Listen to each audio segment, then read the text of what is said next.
Hello everyone, कैसे हैं आप सब लोग। राधे कृष्णा मेरे प्यारे भाई और बहनों। तो आज हम करने वाले हैं क्या, ऑब्जेक्टिव्स और लेवल्स ऑफ मैनेजमेंट। अभी तक हम लोग क्या क्या कर चुके हैं सर? अभी तक management, science, art, professional features, modern concept, important सारे टॉपिक्स निपटा चुके हैं। अब पड़ा ऑब्जेक्टिव्स और लेवल ऑफ मैनेजमेंट। इसके बाद एक छोटा सा टॉपिक कोऑर्डिनेशन पड़ा है, फिर हम निकालेंगे इसका वन शॉट सीरीज। तो टिल देन बने रहिए हमारे साथ। अभी वीडियो खत्म नहीं हुई यार, अभी चालू करने वाले हैं। तो चलिए शुरू करते हैं क्या, ऑब्जेक्टिव्स ऑफ मैनेजमेंट। ऑब्जेक्टिव्स क्या होते हैं मैनेजमेंट, सबसे इजी टॉपिक्स कर रहा हूं इस वीडियो। ये वीडियो सबसे इजी टॉपिक आपकी क्लास 12 के अंदर। आइए शुरुआत करते हैं। ऑब्जेक्टिव्स क्या होते हैं, सबसे पहले ऑब्जेक्टिव्स ऑफ मैनेजमेंट को समझने से पहले सबसे पहले समझते हैं ऑब्जेक्टिव क्या होता है। मैं कहता हूं ऑब्जेक्टिव का क्या मतलब होता है। कौन सा कलर का लिया आज हम पेन? पर्पल ले लेते हैं, ठीक है। आज चिंकी की रिक्वेस्ट है, चिंकी पता नहीं कौन है पर है, रिक्वेस्ट है उसकी। ओके, हम और ऑब्जेक्टिव क्या इसके अंदर क्या बात करते हैं हम इसके अंदर कहते हैं ऑब्जेक्टिव क्या होता है, एंड टुवर्ड्स विच। ऑब्जेक्टिव का अंदर हम क्या कहते हैं, and towards which the activity of the organisation are concern. में साथ साथ बोलो, एंड टुवर्ड्स विच, एंड यानी कि वो गोल, टुवर्ड्स विच एक्टिविटीज यानी कि मेरी जो भी एक्टिविटीज है ऑफ द ऑर्गेनाइजेशन, मैं कौन, organisation, and towards which the activities of the organizations are concerned, and towards which the activity of the organization are concerned, इसे हम क्या कहते हैं, ऑब्जेक्टिव कहते हैं। अगर क्वेश्चन आ जाता है तो सबसे पहले ऑब्जेक्टिव की डेफिनेशन देनी जरूरी है आपके लिए। सबसे पहले क्या जरूरी है आपके लिए, ऑब्जेक्टिव की डेफिनेशन देना, यानी कि एंड, वो एंड टुवर्ड्स विच यानी कि उसके प्रति मेरी जो एक्टिविटीज है, ऑर्गेनाइजेशन की जो एक्टिविटीज है, उसमें हम क्या कहा जाता है, ऑब्जेक्टिव कहा जाता है। आपका टारगेट है कि सर इसमें मुझे 95 प्लस लेके आने हैं, मुझे क्या करना है, 95 प्लस लेके आना है। एंड है वो आपका 95% मुझे प्लस लेके आने हैं, ये मेरा क्या एंड है, ऑब्जेक्टिव है। टुवर्ड्स विच द एक्टिविटीज, आपकी एक्टिविटीज क्या है, मैं पढ़ रहा हूँ, दिन रात पढ़ रहा हूँ, नोट्स बना रहा हूँ, रजत सर की वीडियो देख रहा हूँ, आनंद मल्लिक इंस्टीट्यूशन, ये सारी चीजें कर रहा हूँ। मैं ये क्या कर रहा हूँ, ये सारी चीजें कर रहा हूँ, यानी कि मैं एक्टिविटीज कर रहा हूँ जिससे मैं क्या कर सकूँ, मेरे 95 का जो आंकड़ा है उससे क्या कर सकूँ, क्रॉस कर सकूँ, मेरे 95 के आंकड़े को क्या कर सकूँ, क्रॉस कर सकूँ। आइए देखते हैं इसके अंदर और क्या क्या, and towards with the activity of the organisation are concern, वो एंड जिसके प्रति हमारे एंड जो है ऑर्गेनाइजेशन के वो कंसर्न होते हैं। सबसे पहला पॉइंट आ जाता है इसके अंदर ऑर्गेनाइजेशनल ऑब्जेक्टिव। तीन ऑब्जेक्टिव है पिछले साल की तरह, ऑर्गेनाइजेशन, सोशल और आपके पर्सनल ऑब्जेक्टिव। सबसे पहले आ जाता है आपके पास ऑर्गेनाइजेशनल ऑब्जेक्टिव। ऑर्गेनाइजेशनल ऑब्जेक्टिव क्या होते हैं, इसके अंदर कहते हैं growth of an organisation and profit maximisation with reduction in cost, that is survival, profit और ग्रोथ। सर ये तो पिछली बार वाला, मैंने कहा डिट्टो सेम पिछली बार वाला ही टॉपिक है इसके अंदर, डिट्टो सेम, कोई एडिशनल पढ़ने वाला नहीं है। हम ऑर्गेनाइजेशन ऑब्जेक्टिव के अंदर कहते हैं growth of an organisation and profit maximisation. एक ऑर्गेनाइजेशन क्या चाहती है, मेरी जो ऑर्गेनाइजेशन है उसकी क्या हो, ग्रोथ हो, मेरी जो ऑर्गेनाइजेशन है उसकी क्या हो, ग्रोथ हो। दूसरा पॉइंट क्या आता है इसके अंदर, या मैं जो प्रॉफिट कमा रहा हूं मेरा प्रॉफिट मैक्सिमाइजेशन हो, मेरा प्रॉफिट क्या हो, मैक्सिमाइजेशन हो। Okay, growth of organisation and profit maximisation with reduction in cost. मेरा प्रॉफिट मैक्सिमाइजेशन हो, मेरे जो एक्सपेंसेस है, मेरे जो एक्सपेंसेस है वो क्या हो जाए, कम हो जाए, जिसकी वजह से तो मेरा प्रॉफिट बढ़ेगा, यानी कि reduction in cost and profit maximisation.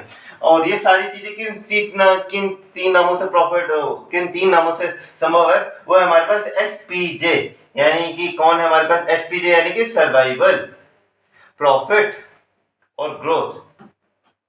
इन तीन की मदद से हम अपना ऑर्गेनाइजेशनल गोल अचीव कर सकते हैं। सर्वाइवल के अंदर क्या लिखता है, हम लोग पिछले साल की लाइनें सुना दो, क्लास 11 की पूनम गांधी की लाइनें। सर्वाइवल का क्या मतलब होता है, the business should be able to survive in the competition market for a long period of time which is possible only when it is able to earn a good amount of profit. Survive करना है यार, organisation का गोल है यार। मैं company आई हूं, मैं एक मान लेते मैं एक कंपनी हूं, ठीक है, मैं मार्केट के अंदर आई हूं, मैं ऐसे सोची कि यार चलो कोई बात नहीं अब चलते हैं, नहीं यार क्या सोचेगी, मैं सर्वाइव करूंगी, मैं क्या करूंगी, मैं सर्वाइव करूंगी मार्केट के अंदर। यानी कि सबसे पहला ऑर्गेनाइजेशन का गोल क्या होता है, सर्वाइवल, यानी कि सर्वाइव करना मार्केट के अंदर। दूसरा पॉइंट क्या आता है, यार मैं अच्छा खासा प्रॉफिट कमाऊंगी, मैं अच्छा खासा क्या करूंगी, प्रॉफिट कमाऊंगी, हर एक ऑर्गेनाइजेशन का गोल होता है। तीसरा पॉइंट क्या है कि मैं अपने आप को एक्सपेंड करूंगी, कंपनी क्या कहेगी, मैं अपने आप को क्या करूंगी, एक्सपेंड करूंगी। क्यों एक्सपेंड करेगी कंपनी अपने आप को, ताकि उसके नए नए ब्रांचेस आए, ताकि वो और प्रॉफिट मैक्सिमाइज कर सके।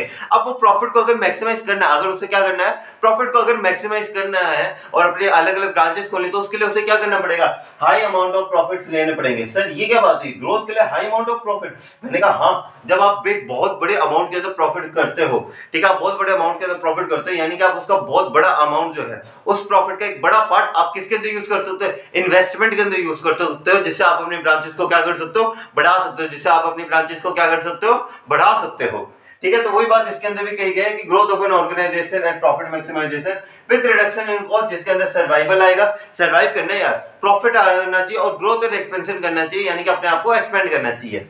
ये तो था आपका ऑर्गेनाइजेशनल ऑब्जेक्टिव। अगला पॉइंट आ जाता है आपका क्या, सोशल ऑब्जेक्टिव। अगला आपका क्या कौन सा पॉइंट है, सोशल ऑब्जेक्टिव। अब वो ये सेम सोसाइटी के प्रति आपकी क्या क्या जिम्मेदारी बनती है। एक बिजनेस है यार, अगर मैं पिछली वीडियो के अंदर भी कहा था, आप अपनी क्लासमेट के ओपे को खोलो, क्लासमेट की यार कंपनी है, उसे क्या जरूरत है बच्चों की एजुकेशन को स्पॉन्सर करने की? क्यों करते हैं? क्योंकि बिजनेस ये जानते हैं यार मैं पैसे किससे कमा रहा हूँ। कोई भी ब्रांड ले लो, कोई भी नामचीन ब्रांड ले लो, अगर मैं बात कर लेता हूँ किसी भी, अगर सिंपल बोतल की भी ब्रांड की बात कर ले, मिल्टन की बोतल, किससे कमा रहे हैं? हमसे कमा रहे हैं। किससे कमा रहे हैं? हम लोगों से तो कमा रहे हैं। हम लोग उसकी उनकी बोतल्स खरीदे हैं, तभी तो उनकी कमाई होती है। सेम तरीका यार, सारे बिजनेसेस किससे कमा रहे हैं? आम जनता से तो कमाते हैं। सारे बिजनेसेस पैसा किससे कमाते हैं? एक आम जनता से कमाते हैं। तो वही बात है कि बिजनेस अर्न किससे करता है? सोसाइटी के रिसोर्सेज को यूज करके। बिजनेस अर्न किससे करता है? सोसाइटी के रिसोर्सेज को यूज करके। Therefore it is the social responsibility. ये बिजनेस की जिम्मेदारी है। क्या जिम्मेदारी है? क्या मैं इन लोगों से कमा रहा हूँ ना, मैं इनके लिए कुछ करूं। आप भी तो कहते हो यार मेरे माँ बाप मेरे ऊपर इतना एक्सपेंडिचर कर रहे हैं, या मैं मेरे माँ बाप के लिए कुछ करता हूँ। क्या ये एक्सपेंडिचर के आप क्या करते हो? उनके प्रति कुछ करते हो। सेम बिजनेस भी ये कहता है, business earn using society resources, therefore it is the social responsibility. Therefore it is the social responsibility of the business to do something for the society also. Society के लिए भी कुछ है ना, सोसाइटी के लिए क्या क्या कर सकते हैं? ये सारी चीजें हैं। Supply of quality goods at reasonable prices. आप गुड्स सप्लाई करो। काफी मार्केट के अंदर ऐसे लोग होते हैं जो बहुत बढ़िया क्वालिटी देते हैं, पर प्राइस भी उस हिसाब से देते हैं। हम कह रहे हैं आप क्वालिटी एकदम उम्दा लेवल की दो, पर एक चीज का ध्यान रखो यार, सब लोग मार्केट के अंदर उसके अकॉर्डिंग प्राइस हो। यानी कि कौन सा प्राइस रखो? रीजनेबल प्राइस रखो। कौन सा प्राइस रखो? रीजनेबल प्राइस रखो। दूसरा पॉइंट आता है हमारे पास eco friendly methods of production. दूसरा पॉइंट क्या आता है हमारे पास? Eco friendly methods of production. काफी बिजनेसेस ऐसे हैं जो अपने हॉट वाटर जो होता है ना, उसे सीवेज के अंदर डंप कर देते हैं, जिससे एक्वेटिक लाइफ इफेक्ट होती है। अगर जो क्या नाम लेते हैं, अगर उनके प्रोडक्ट को बनने से कुछ हार्मफुल गैसेस रिलीज होती हैं, वो उन्हें रिलीज कर देते हैं। हमारा एयर पोल्यूशन होता है, मतलब काफी सारी जो लंग एरो ऑटोमोन डिजीजेस है वो फैलती है। तो इसके लिए हम क्या कहते हैं? Eco friendly method of production को यूज करो यार। तीसरा पॉइंट आता है बिजनेस को एम्प्लॉयमेंट। अगर बिजनेस बढ़ता है, बिजनेस अच्छा खासा कमा रहा है, बिजनेस प्रॉफिट अच्छा कर रहा है, तो फिर वो क्या करेगा? ग्रोथ करेगा। अपनी प्रॉफिट क्या बिजनेस क्या करेगा? अपनी ग्रोथ करेगा। अब ग्रोथ करेगा, नई नई ब्रांचेस खोलेगा, तो रोबोट थोड़ी ना चलाएंगे, हम इंसान ही तो हैं।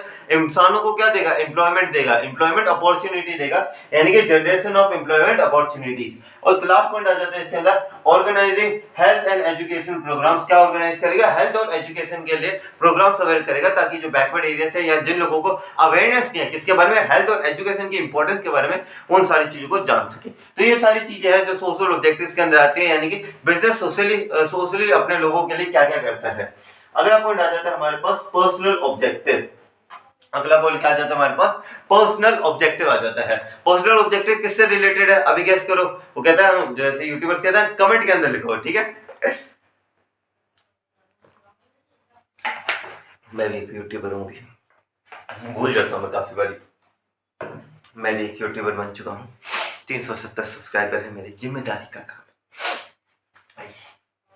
पर्सनल ऑब्जेक्टिव पर्सनल ऑब्जेक्टिव के अंदर हम क्या बात करते हैं? देखिए, पर्सनल ऑब्जेक्टिव किससे रिलेटेड होता है? सर ये हमने पढ़ के आए किससे रिलेटेड होते हैं? ये हमारे एम्प्लॉय से रिलेटेड होते हैं। किससे रिलेटेड होते हैं? ये हमारे एम्प्लॉय से रिलेटेड होते हैं, यानी कि रिलेटेड टू द एम्प्लॉय से रिलेटेड होता है। वेरी इंपॉर्टेंट, सबसे ज्यादा इंपॉर्टेंट होते हैं employ, because satisfied and motivated employees contribute their best. Similar आपका एग्जांपल ले लेते हैं आपकी क्लास का। आपकी क्लास है, ठीक है, आप दो बच्चे हो क्लास के अंदर, ठीक है, मान लेते हैं दो ही बच्चे हैं क्लास के अंदर। एक बच्चा बहुत बढ़िया कर रहा है, ठीक है, एकदम, मतलब मैं कहूँगी एक बच्चा है जो बहुत उम्दा लेवल की परफॉर्मेंस कर जा रहा है, एक बच्चा जो थोड़ी सी स्लाइडली थोड़ी डाउन लेवल की परफॉर्मेंस दे रहा है, ठीक है। अब टीचर आया, टीचर एक बच्चे को इम्प्रूव करे जा रहा है, एनकरेज कर रहा है, दूसरे को डीमोटिवेट कर रहा है। क्या कर रहा है? एक तरीके से जो दूसरा बंदा है, क्या वो ढंग से कंट्रीब्यूट करेगा आगे से क्लास में? नहीं, वो सोचेगा, क्या सोचेगा, यार ये बच्चा है ना, यार ये अच्छा करता है, अपने छोड़ो। सिमिलरली एम्प्लॉयज के अंदर भी होता है। अगर आप एम्प्लॉयज को एनकरेज नहीं करोगे, आप एम्प्लॉयज को क्या नहीं करोगे? एनकरेज नहीं करोगे उनकी एक्टिविटीज के लिए, तो एम्प्लॉय को भी क्या लगेगा, यार कोई काम का तो है नहीं यार, मैं जो कोई एनकरेज तो करते नहीं, मैं इतना एफर्ट्स करता हूँ, किसी ऑर्गेनाइजेशन ने रिकॉग्नाइज करे मेरे एफर्ट्स। मैंने क्या बोला? रिकॉग्नाइज, यानी कि मेरे एफर्ट्स की अहमियत को समझा, नहीं समझा। तो वही बात है कि रिलेटेड टू द एम्प्लॉय तो वेरी इंपॉर्टेंट, क्योंकि जो सेटिस्फाइड और मोटिवेटेड एम्प्लॉय होगा, यानी कि जब हम पर्सनल ऑब्जेक्टिव, उनके गोल्स यानी कि उनकी नीड्स का ध्यान रखेंगे, तब वो मोटिवेटेड रहेंगे और वो अपना क्या करेंगे? बेस्ट कंट्रीब्यूट करेंगे। मैं उसी बच्चे को कहूँ तू कर सकता है, बच्चा का सोचेगा मैं कर सकता हूँ, वो अपना 110% देगा। अब इसके अंदर आप एम्प्लॉयज के लिए क्या क्या दे सकते हो? उन्हें अच्छी सैलरी दे सकते हो। जब उन्हें अच्छी सैलरी दोगे, बिजनेस को भी लगेगा बिजनेस यार मुझे इतना पैसा देता है, मैं बिजनेस के लिए करूंगा नहीं, बिजनेस ने मुझे सैलरी दिया, मुझे सोशल स्टेटस दिया है, दूसरा पॉइंट क्या डालोगे, good healthy and working condition, good अच्छी हेल्थी वर्किंग कंडीशन या वातावरण देखो यार, एटमोस्फेयर ऑर्गेनाइजेशन, ये होती है ऑर्गेनाइजेशन, इस स्मूथ लेवल से चलती है ऑर्गेनाइजेशन। क्या होगा एक तरीके से आप एक अच्छा हेल्थी वर्किंग कंडीशन देखो जिससे उनका मेंटल स्टेट क्या रहेगा, रिलैक्स रहेगा और वो अच्छे से काम कर पाएंगे। तीसरा पॉइंट आता है personal growth and development, personal growth और डेवलपमेंट देना किस तरीके से। अब पर्सनल ग्रोथ क्या होगी, उन्हें कुछ नई स्किल्स सिखाओ, स्किल्स किस तरीके से सिखा सकते हो आप, उन्हें ट्रेनिंग दे सकते हो या उन्हें प्रमोशन दो। प्रमोशन मिलने पे तो इंसान को लगता है मेरा प्रमोशन हुआ यार, मेरा क्या हुआ, प्रमोशन हुआ। गली के अंदर क्या हो जाता है यार, इसका प्रमोशन नहीं है, इसकी तरक्की हुई है, तरक्की यानी कि इसकी ग्रोथ हुई है, ग्रोथ होती है यहाँ पे, पर्सनल ग्रोथ, आपको प्रमोशंस मिलते हैं। तो ये तो थे आपके तीनों ऑब्जेक्टिव्स, हमने ऑर्गेनाइजेशन देख लिया, सोशल देख लिया और हमने कौन सा देख लिया, हमने पर्सनल ऑब्जेक्टिव भी देख लिया। तो this was all about your objectives of management. अगले वीडियो के अंदर हम करने वाले हैं लेवल्स ऑफ मैनेजमेंट, तो उसके लिए हमारे साथ बने रहिएगा। Till then see you guys.